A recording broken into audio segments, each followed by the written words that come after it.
मी आहे नागराज बालगी ए नॅक्स आणि आज आपण बोलणार आहोत मॅच नंबर 23 IPLचा जो होणार आहे गुजरात टायटन्स आणि राजस्थान रॉयल्सच्या मध्ये.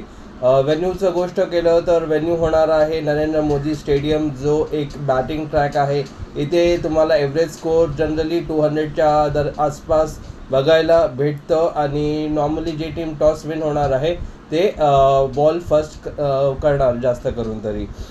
दोन्ही टीमचे हेड टू हेड रेकॉर्ड म्हणजे आमनासामना बघितलं तर गुजरात जे आहे म्हणजे टीम्समध्ये 6 वेळा ते एक दुसऱ्याशी भिडले आहेत, जिथे 5 टाईम गुजरात विन झाली आहे आणि 1 टाईम राजस्थान. कुठे ना कुठे ग्राउंड आणि हेड टू हेड रेकॉर्डमध्ये गुजरात डॉमिनेट करत आहे, पण आज आपल्याला काही वेगळं बघायला भेटू शकतं.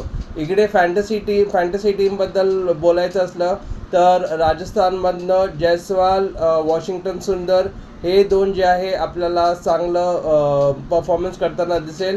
तसंच आपलं गुजरातमध्ये जे आहे ते बटलर आणि गिल. बॉलिंगमध्ये बोललो तर आपलं Suyash Sharma, Jofra Archer from म्हणजे राजस्थानमधनं आणि गुजरातमधनं तुमचं सिराज आणि साई किशोर हे चांगले तुम्हाला परफॉर्मन्स करताना दिसेल. तसं बोलायला गेलं तर कुठे ना कुठे आपलं गुजरात डॉमिनेट करत आहे आणि गुजरात फेवरेट दिसतं आहे, पण माझ्या हिशोबाने आज आपल्याला राजस्थान जिंकताना दिसेल. तुम्हाला काय वाटतंय कमेंटमध्ये शेअर करा.